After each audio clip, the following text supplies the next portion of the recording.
introduction. Our first speaker is Timo. And as we know, Timo just received the Frontiers of Sense of Law 2024 in the category of string theory and compactification. And his award work is to talk today on the Emergent String Conjecture. Now that's right. Yeah, thank you very much for the kind introduction. Thanks for being here. Good afternoon. Before I start, I'd really like to take this opportunity to once again express our sincere gratitude to, first of all, the committee for kindly choosing our paper, and also to the whole team of ICBS for their fantastic hospitality. It's been amazing to be here. And thank you very much. This is really a very generous event for all of us. It's a great pleasure to be here. So in this talk, I'd like to give a bit of a review of Emergent String Conjecture, as in this paper with Song-Ju Lee and Wolfgang Lerche, and also put it a bit into context and what happened after it. And this will also include references to works with Rafael Alvarez Garcia, Cesar Cota, Daniel Clever, Alessandro Minino, Max Wiesner, and others. So the question that we would like to address, provided I can switch, which I cannot.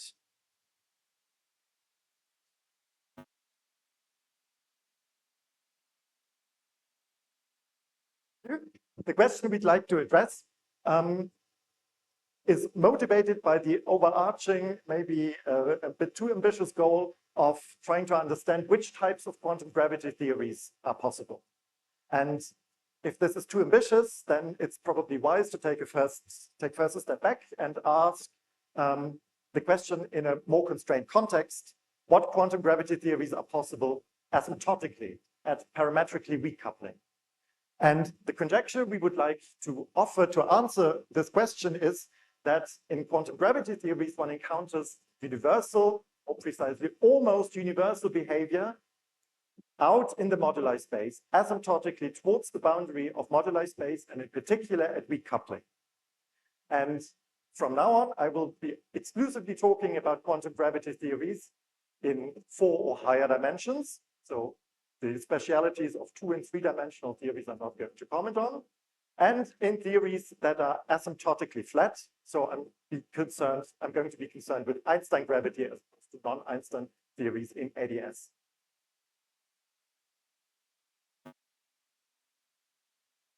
So this question and the way to attack it is natural from the point of view of the Swampland program, the Swampland reasoning. And this, as you probably all know, is the question: which low-energy effective field theories actually admit a UV completion in a full, consistent theory of quantum gravity? Now, I'm in the fortunate situation that we have already heard 2 outstanding talks about this topic by Hiroshi and by Kumran in this conference, so I can be rather brief. Let me just remind you of, in particular, the Swampland distance conjecture, which plays a distinctive role in this program.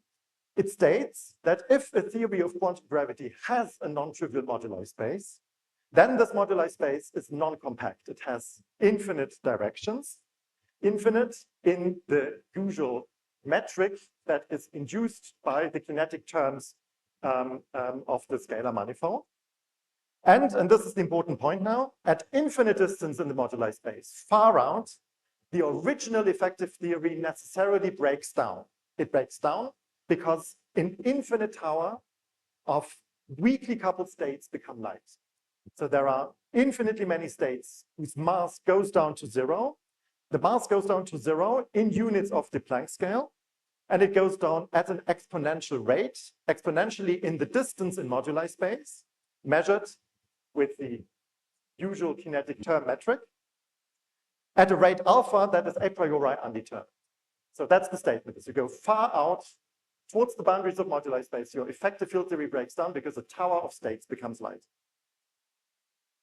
And this Swampland distance conjecture is very important because it has many consequences. First of all, phenomenologically, it has the consequence that it tends to constrain parametric field excursion in moduli space of physical theory. So in particular in inflation, in quintessence models, it means that as you traverse super Planckian distances, you have to reevaluate. Your effective field theory is in danger because states become light, and it is dangerous to ignore corrections from that. This is, in fact, one of the reasons why this conjecture became famous and has been studied a lot. It is also the starting point for a number of further considerations by generalizing it.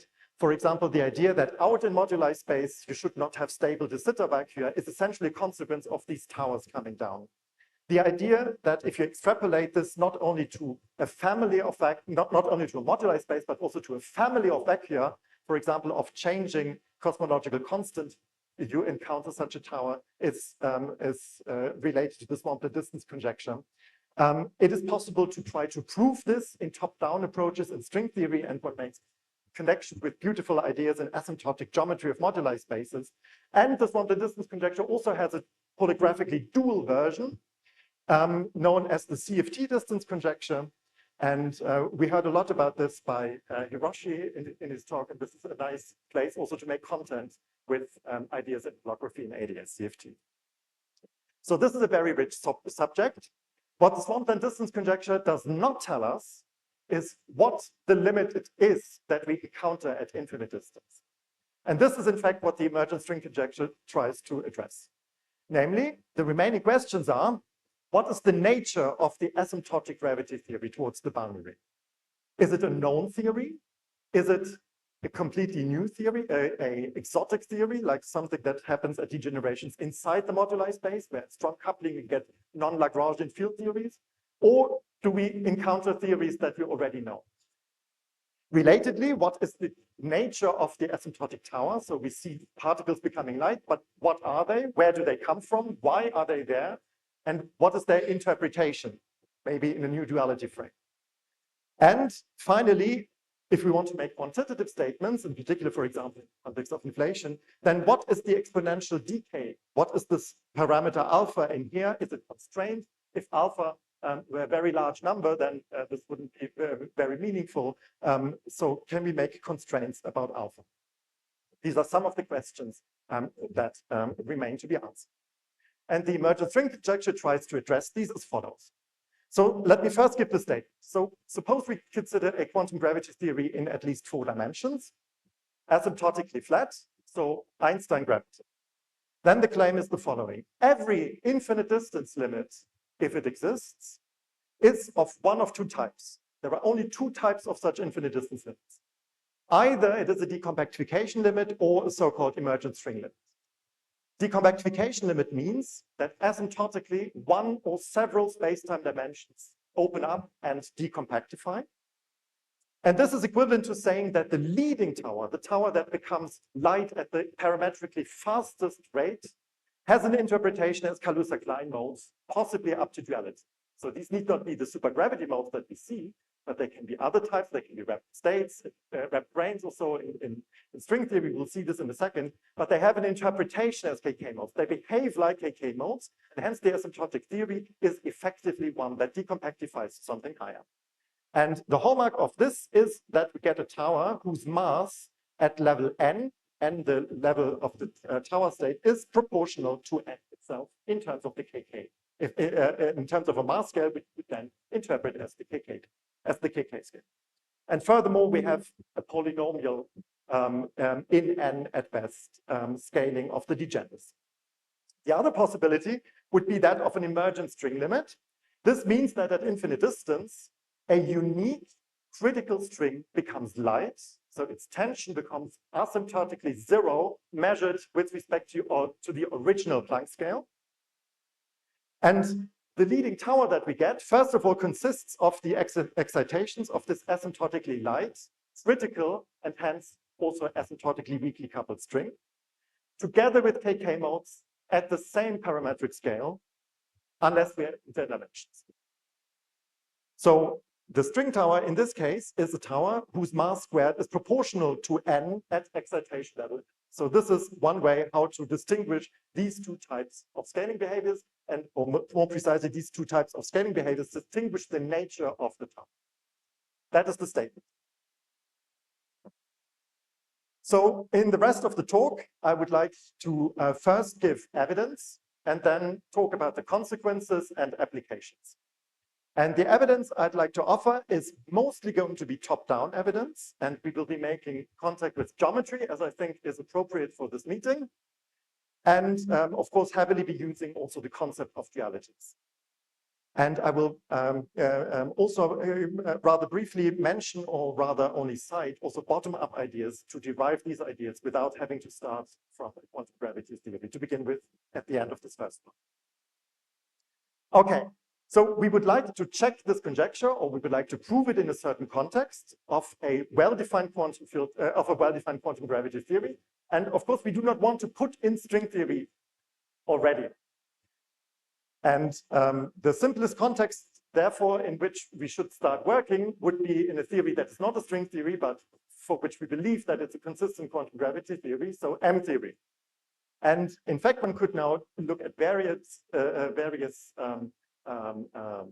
corners of M theory, and it turns out that a very simple and clean setting in which all of the non-trivial aspects that can happen already are realized is to consider M theory compactified on a Calabi-Yau threefold. So we start with M theory in its low energy approximation. We compactify on a Calabi-Yau threefold to 5 dimensions. And we are then concerned with a 5-dimensional supergravity theory with 8 supercharges, 8 real supercharges, so n equal 1. And what we are going to consider, what we're going to study, is the classical Kähler moduli space and infinite distance limits in the classical Kähler moduli space, and see if and how this emergent string conjecture is realized.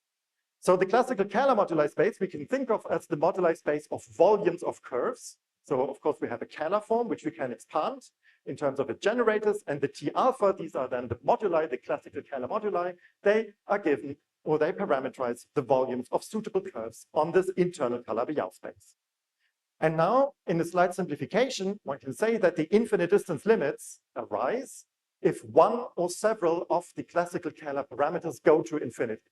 If you look at the metric on the Kähler moduli space, you see that this is what it means to go to infinite distance. And this is, of course, also very intuitive. If you take the parameters here to infinity, this is, as it turns out, indeed, in the metric, the locus at infinite distance.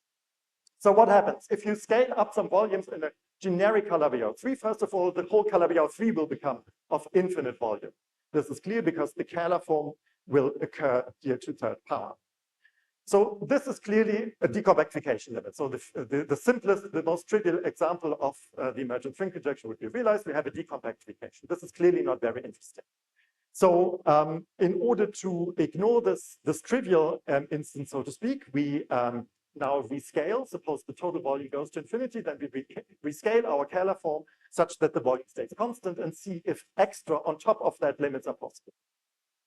So what we want to study, therefore, would be first the mathematics and then the physics of infinite distance limits at fixed volume, which we can take to be, say, volume equal 1. This is M theory classical Kähler moduli. So I can take the volume to be just fixed to 1. So it's first a mathematical or geometrical classification that we need to do, and then see if physical predictions of the emergent string conjecture are realized. So we are talking about Calabi-Yau that is compact at fixed volume, and we take one or several curve volumes to infinity.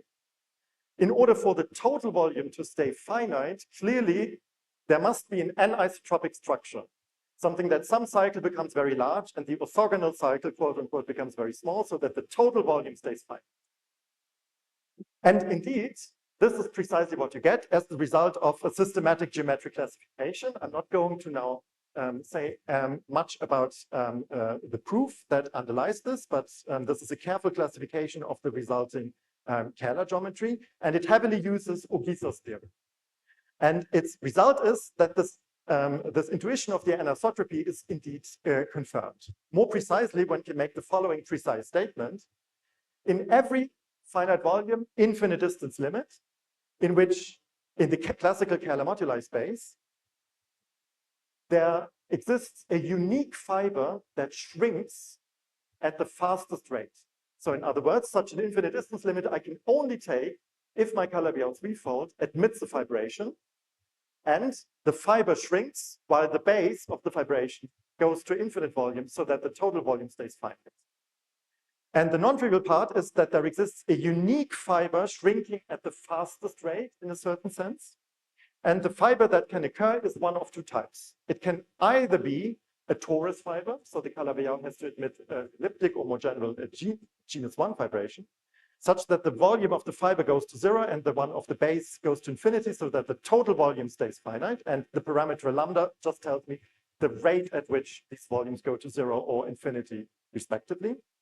Or the fiber can be a surface, it can be more precisely a K3 surface, an abelian surface, a T4 surface, fibered over a rational curve, such that the curve volume goes to infinity and the fiber volume goes to 0. So this is the result of the classification.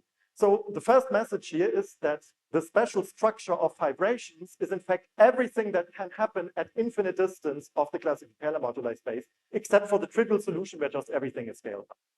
So that, to some extent, is the reason why vibrations are important at weak coupling in all the applications of string theory, because all the infinite distance limits are one of the two types. So we see here a clear dichotomy, two types of possible vibrations, either a torus vibration or a surface vibration, where the surface can either be a K3 surface or an abelian surface. And this dichotomy indeed corresponds to this dichotomy between, on the one hand, decompactification limits or emergent string limits. So let us see how this comes about. Let's first look at the type of limits where the fiber shrinking at the fastest rate is a torus fiber. So our task is to identify states that become light at the fastest rate and to interpret them, to see what interpretation this asymptotic theory has. So which states become light? Well, clearly we have a base here that becomes large, so we have supergravity modes. They are there. However, much more important parametrically are different states, namely M2 branes wrapping the torus fiber multiple times. So if I take an M2 brane and wrap it on the torus, I get a particle in 5 dimensions. Since this is a torus fiber, I can wrap it multiple times. So in other words, the Gromov-Witten invariants for n times the torus fiber are non-zero. They're given by the Euler characteristic of the Calabi-Yau threefold. So there's a polynomial, in this case, a trivially polynomial scaling in n. And the states exist. So I get a tower for every value of n from the M2 brane wrapping n times the fiber. Its mass scales linearly in the volume, of course. So I get precisely this relation, which is the hallmark of a Kaluza-Klein tower. So I get a tower of states that precisely looks like a Kaluza-Klein tower.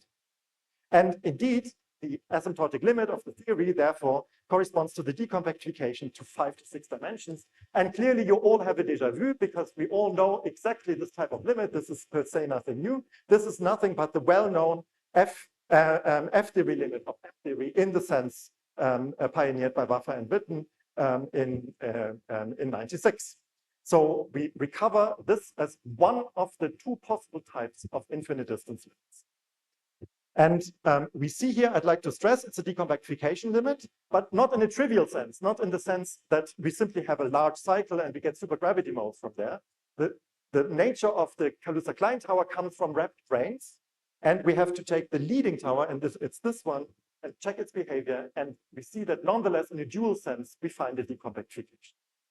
Okay, so that's the first possibility. What about the second possibility? The second possibility was that we have a surface vibration, and the volume of the fiber shrinks, and the fiber is a K3 surface or T4 surface.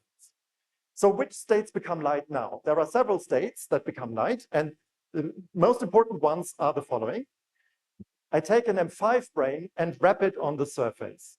I do that, I get a string. The string, in fact, is not any string, but since the surface is a K3 or T4, respectively, the corresponding string is a heterotic string or a type 2 string, respectively. And this is also, of course, a classically known fact that the critical strings can be obtained as solitons, as the title of this paper was, by wrapping M5 branes on corresponding K3 or T4 surface. And it's crucial that it's a K3 or T4 surface in order to get a critical string. We don't just get a non-critical string, an E string, and an MSW string, but we get precisely a critical string. And there are precisely two types, heterotic and type 2, in agreement with the geometric possibilities. So the tension of the string goes to 0 because the volume of the wrapped surface goes to 0 at a certain rate. Let me call this rate lambda to the -2 for certain reasons. So we get what we would call an emergent string. We get a string that becomes light with respect to the Planck scale. So our duality frame changes from the original M theory duality frame to that of the hadronic or the type 2 critical string. This is what we would call an asymptotically weakly coupled string, or the word would just be emergent string. And now we get from the string, of course, a tower of excitations. It's a weakly coupled string, so the usual rules of string quantization apply.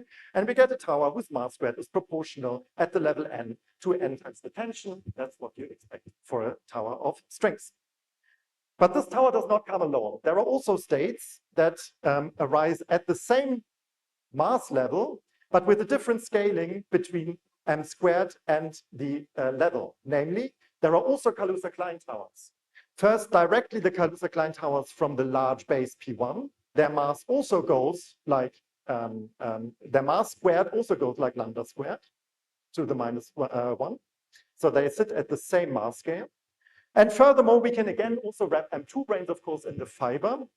More precisely, we can get towers, i.e. multi-wrapped M2 branes, precisely for the curves whose self-intersection inside the fiber is non-zero. This is in fact a consequence of one of the many theorems that Boris Pulin explained to us in the previous lecture. It's also a consequence of heterotic type 2 duality, of course. And in this way, we get a number of KK towers, all at the same scale as the string tower.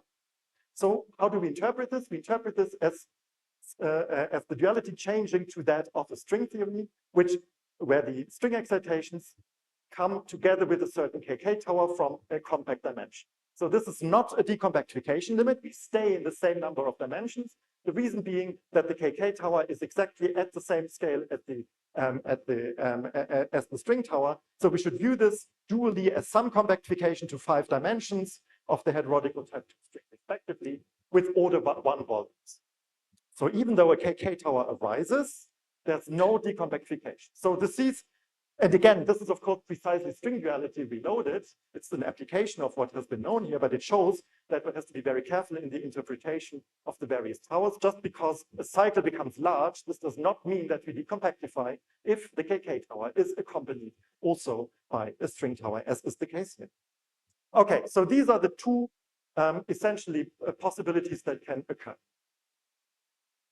Now, let me point out a few caveats and stress them a bit more in this context. I mean, the first caveat is that the emergent strings, what we'd like to call emergent strings, are always critical strings. So by emergent strings, we do not mean simply any tensionless string that arises, like an E string or other types of strings. An emergent string is really a critical string. It's a fundamental string of hadronic or type 2 type. There are only these two. And these are the ones which have in their excitation spectrum really a graviton and hence set the new duality frame, as opposed to, say, the field theory strings, the E strings that occur at finite distance, strong coupling in SCFT points, for example. And this geometrically, in this case, means that the wrapped surface by the M5 brane in this case has to be K3OT4 in agreement with what is guaranteed by the geometry as a consequence of Ogisa's theorem in this limit. So the Calabi-Yau property of Ogisa's theorem, in fact, guarantees that no other surfaces can occur. So this criticality of the string is here directly imprinted in the geometry and vice versa. So the geometry, the Calabi-Yau knows about where the theory wants to go at infinity. Second, uniqueness. So it would be terrible, but also terribly interesting if the following happens.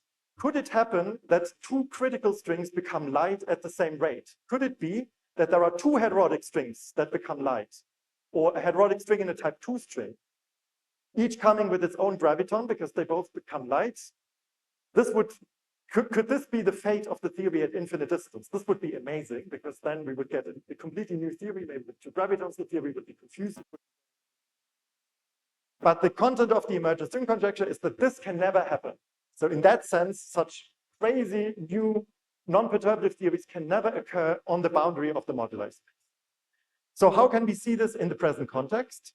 The thought experiment that we would have to do geometrically would be to assume that our vibration admits two incompatible K3 vibrations, two different types of, say, K3 vibrations, such that both K3 fibers become small at the same rate.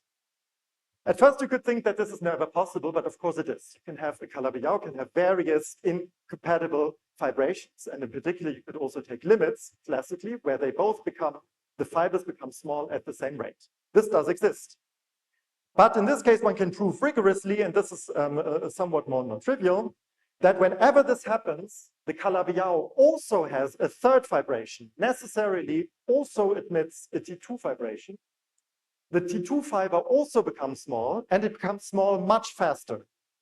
So if the 2K3 vibrations become small at this rate, let me call it lambda to the -2, then the third fiber, the fiber of the third vibration, which is guaranteed to exist, becomes 0 at the rate lambda to the -4.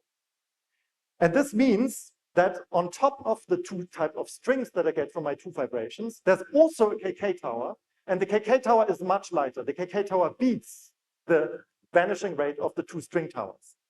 And in particular, the two types of strings do not become light measured with respect to the Planck scale that is induced by this new KK tower. So to this new KK tower, it's the leading tower. I can associate a new Planck scale, which is the Planck scale of the theory to which I decompactify. And with respect to this new Planck scale, the strings are just order 1. And for this to happen, it is necessary that the torus volume indeed scales precisely like lambda to the -4. And again, this just comes out of the geometry. One has to shake it a little bit. It's not so easy to see, but it comes out. And this for us was an important confirmation of this idea that really you only get back these usual types of weakly coupled string theories, and no strong coupling dynamics would occur at the boundaries. So in this case, this is a phenomenon that is here already realized at the level of classical geometry. So you could ask, are there also quantum effects that are needed in order to realize some of the predictions of the conjecture? And the answer is yes, this is the third potential pitfall. Namely, a priori, it could be that you arrive at something that we call pathological limits. These would be limits where the string scale of the emergent string is parametrically below every KK scale in the theory. You could, in principle, think that it might be possible to make, for example, your K3 fiber so small that all the KK modes that you also have are parametrically above this. This, again, would be amazing, because it would mean that you arrive at a theory that is a critical string theory, but there's no KK tower inside. So this would be a critical string theory in lower dimensions.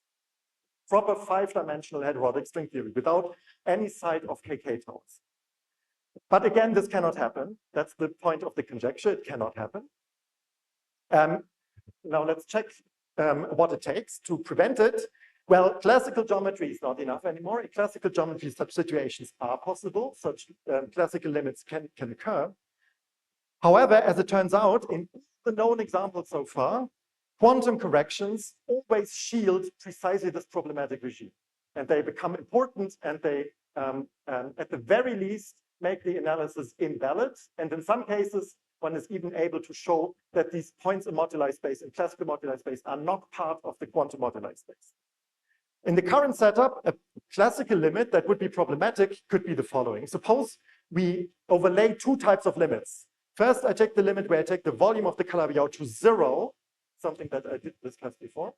And then on top of that, I also have this vibration structure and make the fiber small and the base large, so that I get a scaling where the previous scaling of lambda -2 and lambda +2 for fiber and base respectively is overlaid with powers of mu going to 0.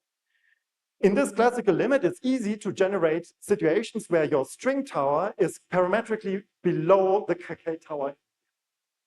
However, that limit that we started with, scaling the volume to 0, is prohibited, is afflicted with quantum corrections. There are quantum corrections already at the perturbative limit, because this is a hypermultiple moduli space limit in 5D n = 1 supergravity. So the quantum corrections certainly make this invalid. And in fact, we strongly believe that this limit is not part of the quantum moduli space. As I said, in some other dual situations, as in particular pioneered by Boma, Cesano, and Wiesner, and as we also saw in other contexts, these potential problematic points are not part of the quantum moduli space. So to summarize, classical and quantum geometry in generality conspire in order to reproduce precisely these patterns invoked by or these patterns of the emergent string conjecture. Let's check how we're doing in time. Terrible. Till 4:15, right? Okay, good. I'll speed up. So this was one class of examples. So importantly, I didn't just discuss M theory on a particular Calabi-Yau, but I was discussing M theory on all Calabi-Yau. So a whole framework of Calabi-Yau. I did not make any assumption about what type of Calabi-Yau. This is completely generic. Similarly, we could now go through other classes of non-perturbative compactifications one by one and check if similar effects are at play or if this was just an artifact of this particular type of framework that I was considering. And indeed, this has been done. There has been a lot of activity checking similar classes. I can't go into the details now. For example, we can consider F theory compactified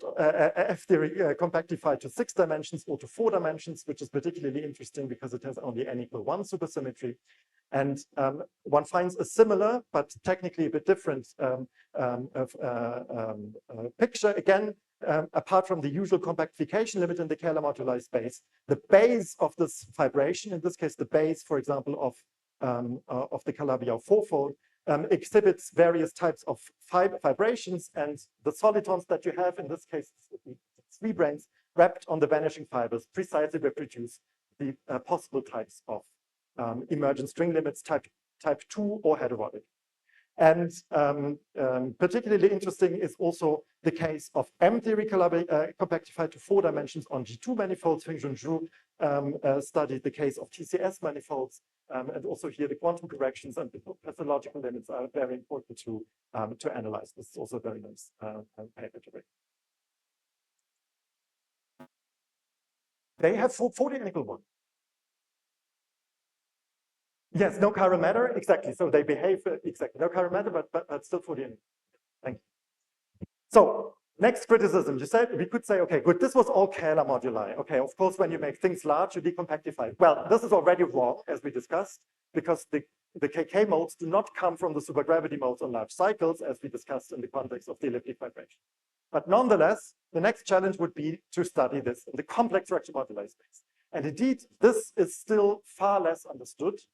Not the mathematics, not only the mathematics, but in particular also the physics interpretation.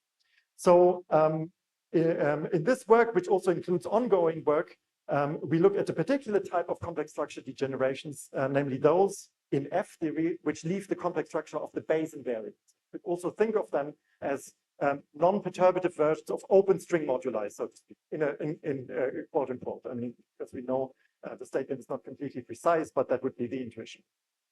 Just very briefly, I don't want to go more into the details, but the type of infinite distance limits that one can study there are limits that lead to degenerations of the vibration, which are of non-Kodaira type. Those of us here who study elliptic vibrations know that Kodaira, in its famous classification of elliptic vibrations, stops at singularity type 4612, and everything beyond is usually not considered. But the point that we made here is that these are just perfectly fine infinite distance limits.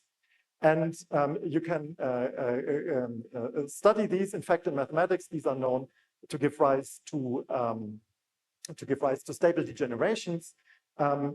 U would now here be this moduli space in which we move. So at the center, U equals 0, where we get such a terrible singularity, the geometry becomes a union of different types of geometry, and the Calabi-Yau structure has to be generalized to a log Calabi-Yau structure. This is in general very complicated. For K3 surfaces, one can do it explicitly, and one finds 4 different types of such degenerations. And again, to each of them, by careful study of the modes that become light, one can associate either a decompactification direction or a weakly coupled string direction.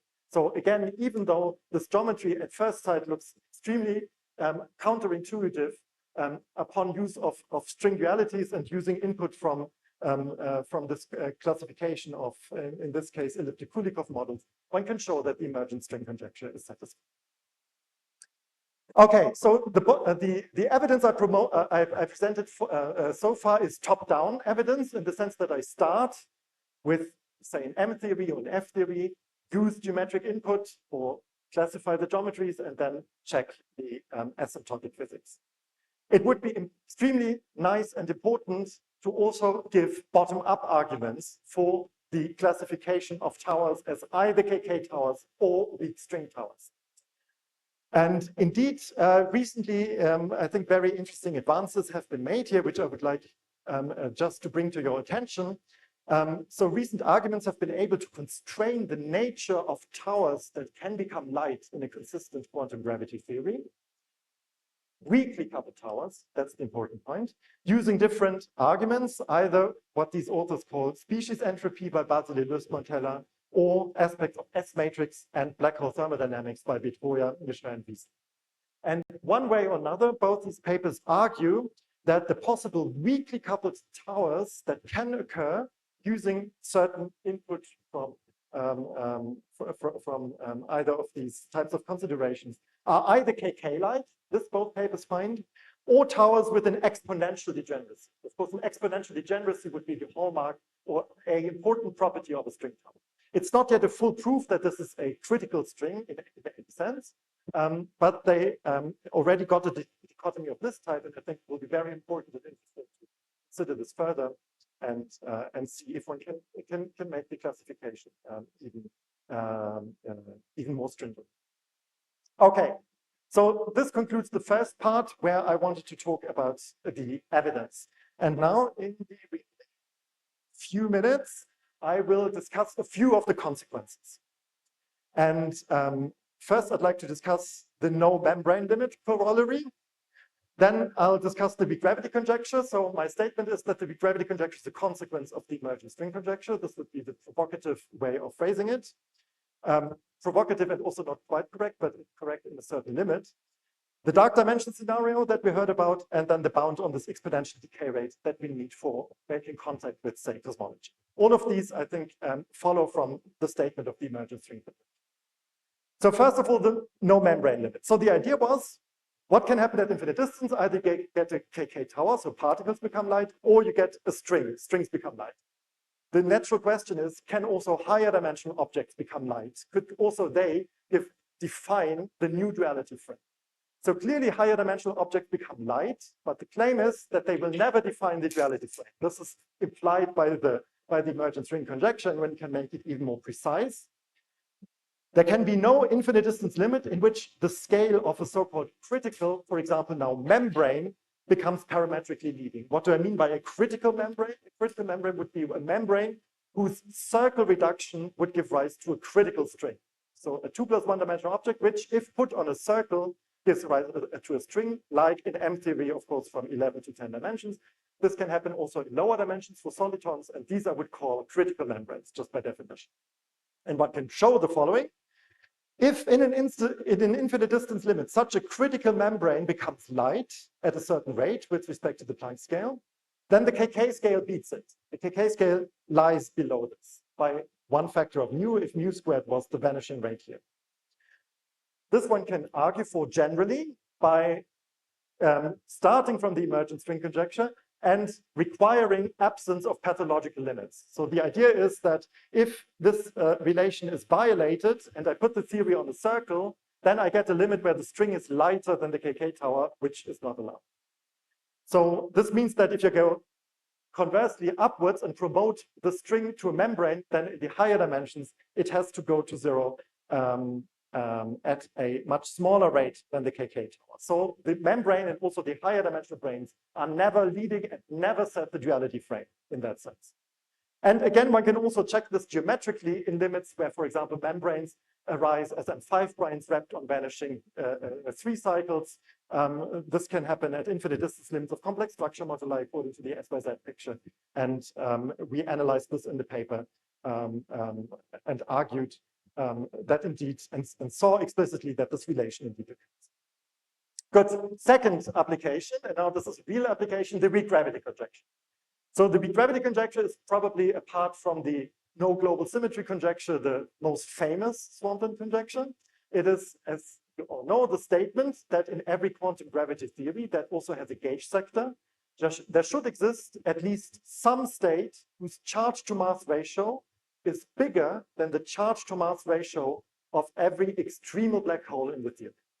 The original motivation being that extremal black holes should decay, and in order not to form stable remnants, and this requires kinematically the existence of a decaying state, of a state into which it decays, whose charge to mass ratio is then bigger than that of the black hole. In fact, Grumman reviewed this in his talk on Monday. So the original weak gravity conjecture only states that there must be some state in the theory satisfying this.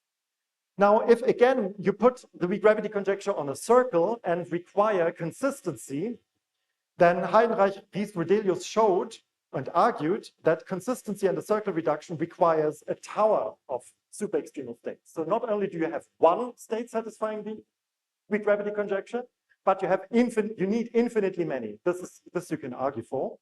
More precisely, this is true for sure at infinite distance in moduli space. So whenever you look at the gauge theory at very parametrically small gauge coupling, then indeed it is correct that this reduction of the original weak gravity conjecture on the circle for consistency requires the existence of a whole tower of states whose charge to mass ratio is bigger than that of every black hole. And the whole tower becomes zero mass in the limit where the gauge coupling goes to zero. So where would this tower come from? And the claim is that this tower is indeed a consequence, a corollary of the emergent string conjecture. More precisely, it's precisely these two types of towers, precisely those that satisfy the weak gravity conjecture, the tower weak gravity conjecture, at least at weak coupling. So the heuristics is very simple. Weak coupling limits are at infinite distance in moduli space. If we believe this emergent string statement, then there are only two types of such limits, meaning there are only two types of gauge theories that become asymptotically weakly coupled. They can either be KK theories, the KK-U1s, or they can be the gauge groups of perturbative strings, more precisely of heterotic strings. In the open string sector, at weak coupling, the theory actually decouples from gravity, so I would not call this a quantum gravity theory coupled to gravity.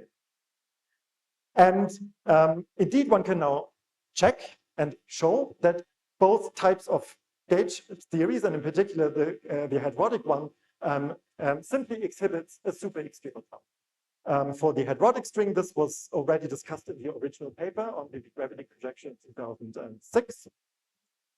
And also in these more complicated and partially non-perturbative infinite distance limits, one can check this either in F theory or in M theory using knowledge about the degenerating geometry. I'm not going to go too much into the details here. For the example of M theory on a Calabi-Yau threefold, you can ask yourself, what are the possible weakly coupled gauge groups? Indeed, it turns out they are precisely either KK-U1s or the gauge groups of the perturbative heterotic string, which become weakly coupled in the respective KK or emergent string limit. And you can check for the possible towers, and you find at the end of the day that there's always a tower of states whose charge to mass ratio just lies above this blue line, which is the line defined by the charge to mass ratio of extremal black holes if they exist. So this is for the example of heterotic theories that you get at the boundaries of, say, F theory moduli spaces. They are not only the perturbative heterotic string, but there are also NS5 planes floating around, which makes the analysis more interesting. But either way, the existence of these states in fact ties in very nicely to the previous talk by Boris Piolin. It's a consequence of modularity. It's a consequence of the modular properties of, in this case, the genus counting these states. And the appearance of these states just above and not below the super extremality line is indeed a non-trivial outcome of the theory that you can check explicitly. And I'd also like to advocate that in the case where we look at this directly in F theory, it is the Donaldson-Thomas invariants that featured in Boris's talk that are required in order to show similar behavior. So I think one has here a really beautiful connection between these enumerative properties of geometry and directly the requirements as predicted by the weak gravity conjecture in this case. Third application, dark dimension scenario. We heard about the dark dimension scenario on Monday in Kumran's talk. So the dark dimension scenario is the idea by Montero, Buffer, and Valenzuela that one could interpret the fact that our cosmological constant is so small in units of the Planck scale as a consequence of our universe being out at infinite or at least very large distance in the moduli space. This is, of course, a strong assumption. But if we are willing to make this assumption, which for now I'm going to, then we can ask, if we are really out in the moduli space, then our theory should be determined by the types of infinite distance limits that you can take. If I only take this, only quote unquote, the Swampland distance conjecture as such, it is not clear what the nature of these these states out there that become light out there would be, or what the asymptotic theory would be. But according to this dichotomy by the emergent string conjecture, there would be two ways. Either we live in a very weakly coupled string theory, or we live in a theory that decompactifies. The first case is excluded, as Kumran explained. The string scale would be too low. And the second would then be the remaining possibility that you would have one large extra. Of course, this is a very strong assumption, the very first step. But the appearance of this one extra dimension then would be a consequence of this classification of infinite distance. And finally, let me come back to this original question, namely, how large is this factor of alpha? I would like to make this point again. This is really an important question for cosmologists and for string cosmologists, because if we want to create, or if we want to study inflation models with a large scalar to tensor ratio, this requires a large field excursion in Planck units. If, on the other hand, it is true that as the field excursion becomes of the order of the Planck scale, then the effective field theory breaks down, we have to revisit these models. And this, to make quantitative statements, this all now depends on the value of alpha. A small deviation in alpha from order 1 makes a huge difference here as to what types of field excursions are possible. So for this reason, finding a bound on this value of alpha is very important. And in fact, the sharpened distance conjecture by Etheridge, Heidenreich, Kaya, Q, and Rodelius claims that the lower bound is given by 1 over square root d minus 2, d being the number of dimensions that we have. And in fact, this is a direct consequence of the emergent string conjecture, because there are only two types of infinite distance limits that can be relevant, the decompactification one or the string one. In both cases, you can compute how fast the tower goes to 0. In the string case, this is, of course, just associated with the value of the canonically normalized dilaton. That is the value that one takes to infinity. This gives a 1 over square root d minus 2. And in the Kaluza-Klein context, one gets a numerical value, as discussed, for example, in this paper, which is always bigger than 1 over square root d minus 2. Capital D is the number of dimensions to which we identify.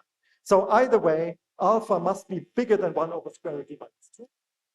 And this would give us a worst case scenario for inflation, or in fact, a best case scenario for string theory, because this is, of course, a constraint on the types of inflationary models that we would maybe want to trust. Okay, I come to my conclusions.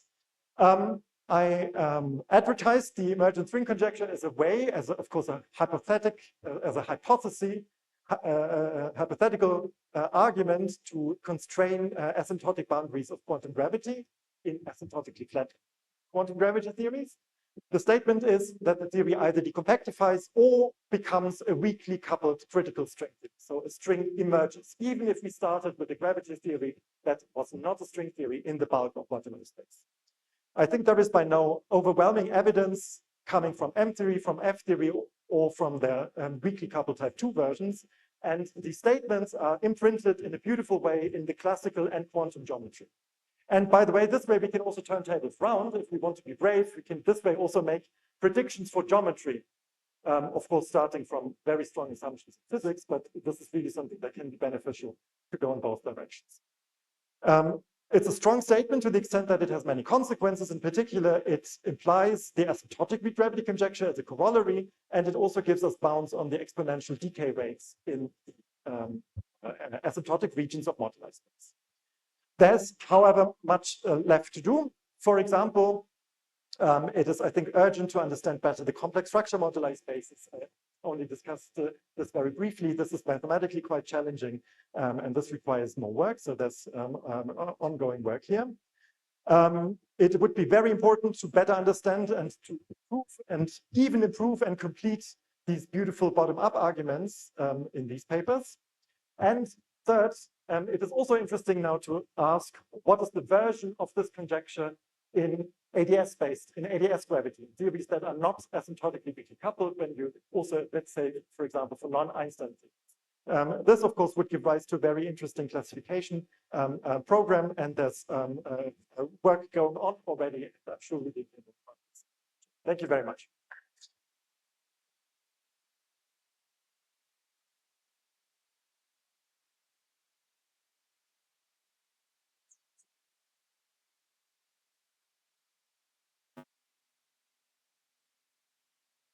You mentioned this emergent string, critical string.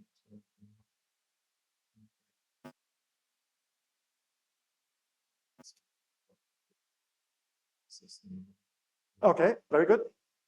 Okay, by critical string, I mean literally a type 2/Herodic string. So something that you can directly check from the Welchite theory. So the theory with Welchite theory is like the one of a Herodic or type 2 string. So for example, think of the MSW string, which you know very well. Then of course, by doing the reduction of the N5 brane on the type of device, you can compute, for example, the left moving current algebra on the string. And in this way, you could check. You can check for the zero modes on the string Welchite, and then in this way identify it with either case field, as was done in the past by the classic papers. So it's not, but importantly, it would not be just quote unquote a non-critical string, say an E string. So as you know, of course, E strings, for example, in F theory in 6T become tensionless at finite distance in moduli space. But these are not critical strings. They are strongly coupled. So in particular, they do not set the duality frame. They're excitations. They do not contain a graviton. And in 6 dimensions, they probably don't even contain masses or light states in 6 dimensions. So this is something that can occur in the middle of moduli space, where of course you have plentiful of possibilities.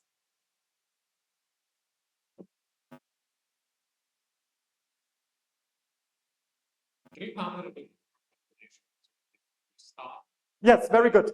Fantastic. Thank you. I forgot this. I wanted to put this in this morning because I forgot. I ran out of space here. That discouraged me. Fantastic.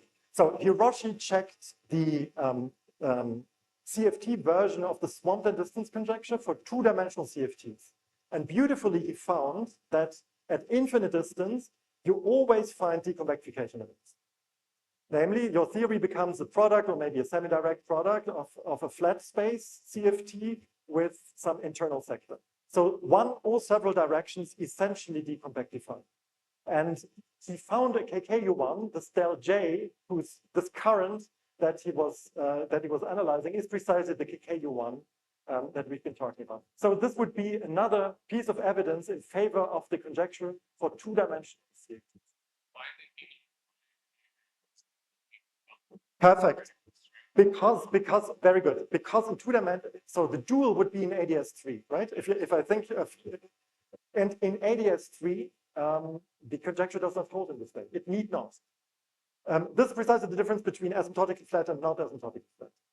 So in particular for the ADS3 quantum gravities, there will be no critical strings at infinite distance, which are weakly coupled. Yes, so this shows how non-trivial this situation becomes then in the ADS context, and it was very gratifying to see precisely that in the proof that. Yeah, this is something. Yes, so this is something I need to understand better. I unfortunately didn't have a chance to discuss this with him. He said in 6 dimensions it agrees, while in 5 dimensions it does not. So I would have to discuss with him.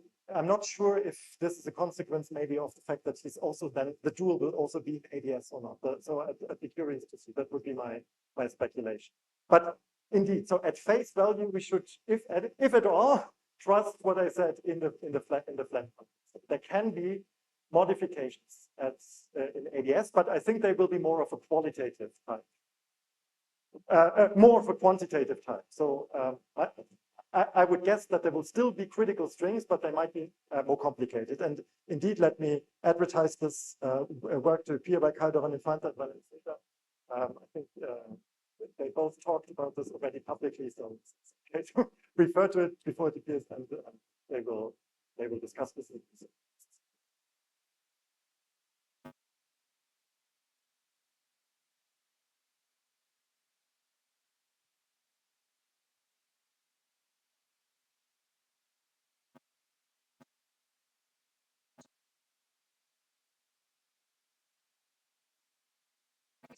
Yes. Mm-hmm. Yes, very good. Very good. Yes. So on the one hand, mathematically, it is very good, very well understood. If I may, okay, I'm too far away. At the very beginning, and I should really give credit here, in particular here for this paper, which was featured in last year's edition.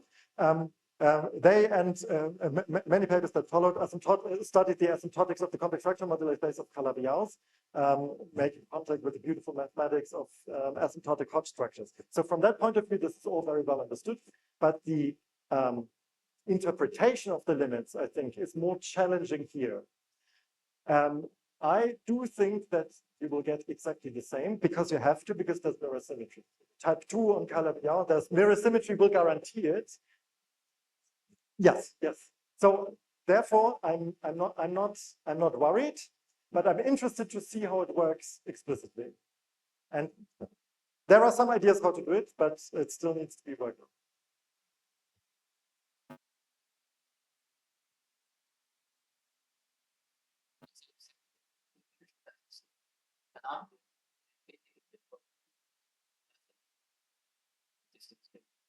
So just on the what about matrix model description things? Do you also think about that as a different and then how to fit that into? Well, but at least, so very good question. But at least the membrane should then probably not be the object that gives rise to, that sets the duality frame one way or another. Yeah. It's open for better understanding. That's all I can say. Just on matrix model, but what if that object? Then what? What are the lightest object in the limit? The lightest object, the limit. I would guess these are again particles of some sort. Yeah. So, yeah. Yeah. But I'm not claiming that this is one of them. Sorry, just want to ask one more question. For the asymptotic regravity conjecture, am I correct to understand that that wouldn't tell us anything about the mass of the electron? It's about the ordering between the gauge coupling and the dark sector and the masses. Assumed dark sector. Right. So the electron need not be part of that tower. So first of all, asymptotic means it's not. It's not. Yes. Yes. And also, I mean, if we go back, and I think this picture pretty much sums it up here. So most of the states, some must be above. And for the usual weak gravity conjecture, one would be enough. So in particular, a massless one would be enough. I mean, every theory with a massless charge state is fine as far as the weak gravity conjecture is concerned, because charge to mass ratio is infinite. All good. So non-abelian gauge theory, no problem. Most states will be below this criticality line or this extremality line, but the non-trivial thing is to show that some, or in the asymptotic case, a tower of increasing charge. But indeed, this is of limiting use for phenomenological predictions because most states will not satisfy it.